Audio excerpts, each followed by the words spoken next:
Welcome to the Regressions workshop. So in this workshop, we are going to learn about regressions, what they are, when they occur, why they're happening, and what you can do to get through them when it comes to sleep. So what are they? So a sleep regression describes a period of time, usually 3 to 6 weeks, when a baby or toddler who's been sleeping generally well suddenly starts waking at night, taking shorter naps and or skipping naps for no apparent reason. So you often feel quite caught off guard when this happens, understandably, and you become a little bit frustrated. So you start to think you've conquered all of your baby's sleep challenges, and all of a sudden, out of nowhere, things are off track and you're back to constant night wakings and non-existent naps, and it can be super frustrating. So there are 6 regressions that happen. So the first is at 4 months, then we have 6 months, 8 to 10 months, 12 months, 18 months, and then 2 years. Okay. But remember that all babies are different. Some babies' sleep becomes very disrupted during these times, while others just keep going as normal. And that really depends on your baby's temperament. So their temperament will depend on how they respond to these regressions and the positive sleep foundations that you already have in place. So, as frustrating as these periods can be, it's also important to remember that they can be an indication that your child is progressing and developing. So, often I like to call them progressions because they're actually a sign that your child is changing and developing. So there are a number of factors that cause discomfort or make them anxious or restless that can lead to sleep regressions. So things like a growth spurt that might make your baby extra hungry, so they're waking during the night looking for those extra feeds. Any teething pain, reaching new exciting developmental milestones like rolling, sitting, pulling to stand, cruising, walking, talking. Any disruptions to their routine like starting daycare, moving house, going on holidays. So, yeah, going on holidays, which inevitably involves sleeping in a new environment. You might have different naps. They might not be sleeping in their cot all the time. And illnesses such as a cold, ear infections, or teething can impact regressions as well. So, the first regression we have is the 4-month regression. So this is a major sleep regression and it's a permanent change. So unlike all the other regressions we're going to talk about, this is a permanent change and it doesn't just fix itself on its own.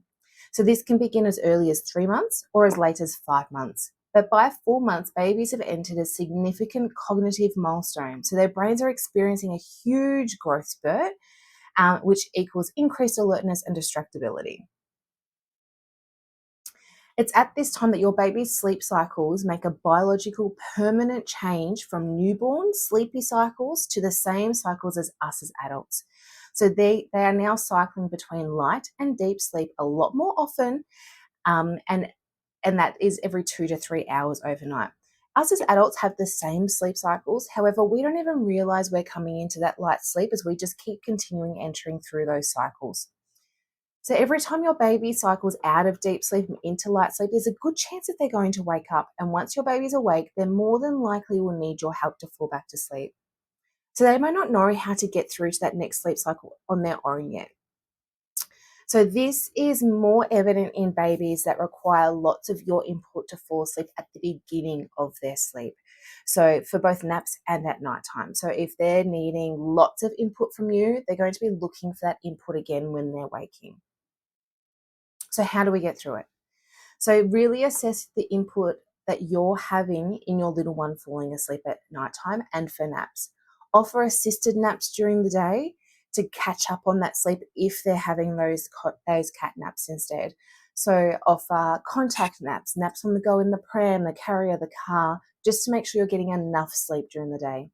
Make sure that their bedroom and sleep environment is as dark as possible.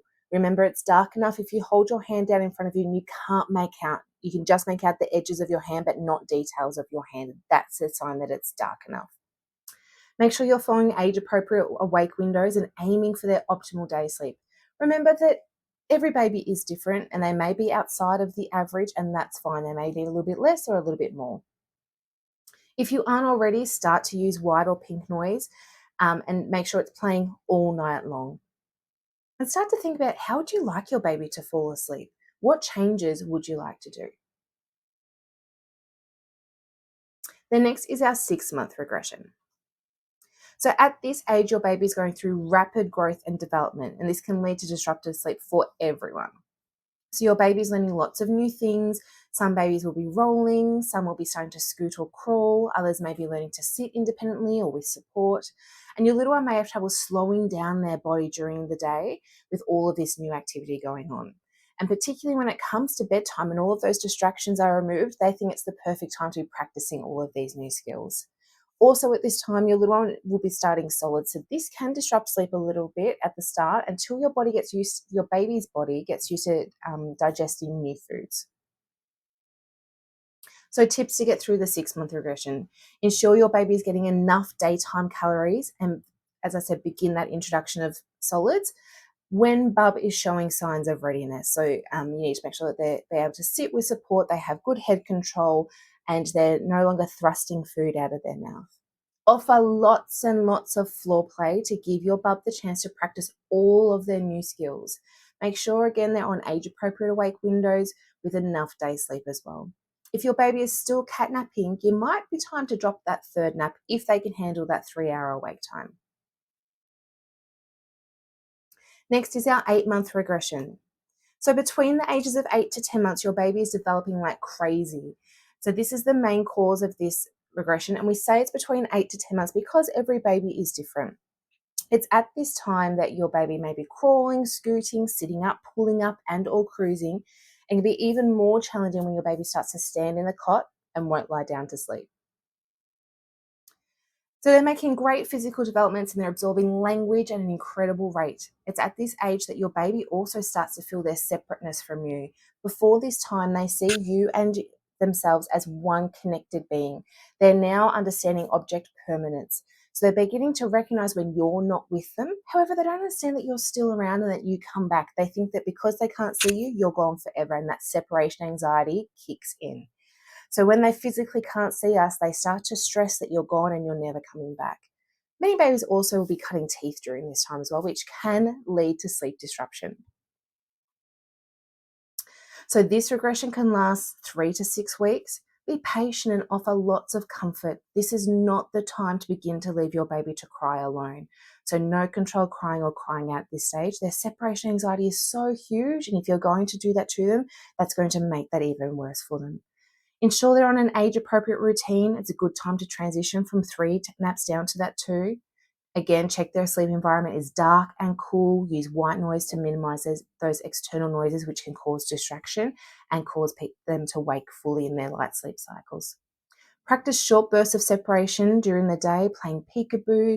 If you're in the house and go to another room, call out to them and say so that they can hear that you're still there and wait for you to come back. Always tell your child when you're leaving. Don't sneak off on them. Even at daycare drop off, if they're having a really bad drop off, make sure you say goodbye. Do not sneak away. This is a great time to introduce a comforter as well. SIDS recommends the introduction of a comforter for all independent sleep from 7 months of age. So this is a great time to introduce that for your little one to help them through this separation anxiety. Lengthen your bedtime routine to allow more time for connection right before bed to fill that love cup so they're not seeking that during sleep time. The 12-month regression.